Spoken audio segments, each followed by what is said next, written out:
د ورو سوال کړی دی وی استخاری د مونځ بار بار کول پکار دي کنه یو پیر کافی دی څو پیری موږ دا مسله ذکر کړی ده استخاری مونځ د شریعت کې ثابت دی چې کله ته یو کار کوي او د هغې په باره کې متردد دي چې وی کوم او کوي نه کوم وی کوم او کوي نه کوم نو د پاره استخاره دا یو قسمه د الله سره مشوره ده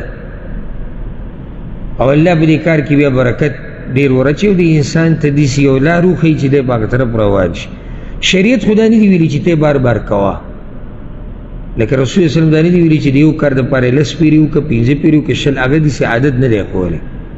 خو که څوک یې بار بار کوي او زړه یې نه مطمئن کېږي نو دې کې څه حرج نشته ځکه چې شریعت دې دپاره څه عادت نه دی ټاکلی بعض ملګري هغه داسې چې یو پیر استخاره وکړي او زړه بیا هم څه نتیجې ته ونه رسي نو دې مسلې نه نه خبر بس بیا دغه شان ګرځي راګرځي چې اوس څه وکړم خیر دی بیا وکړه استخاره بیا استخاره وکړه بیا استخاره وکړو الله رب العزت ورته یو لار کولا وکړي او که پوره مونځ نه کې که د استخارې دا دعا ته څو پیرې ووایي لکه استخارې دعا چې کله ته مونځ ختم کې څو پیرې ده یو پیر یو سړي 2 رکعته مونځ وکړو د استخارې دعا یې 3 پیرې وغوښته نو هم څه حرج نشته صحیح مسلم کې حدیث دی د رسول صلی الله علیه وسلم مبارک راځي کان اذا دعا کرره 3 رسول صلی الله علیه وسلم چې به دعا وغوښته 3 پیرې به وغوښته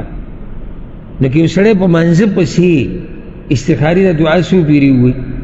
3 پیرې 2 پیرې د دې نه زیاته ووایي نو انشاءالله دې کې به څه حرج نه وي والله اعلم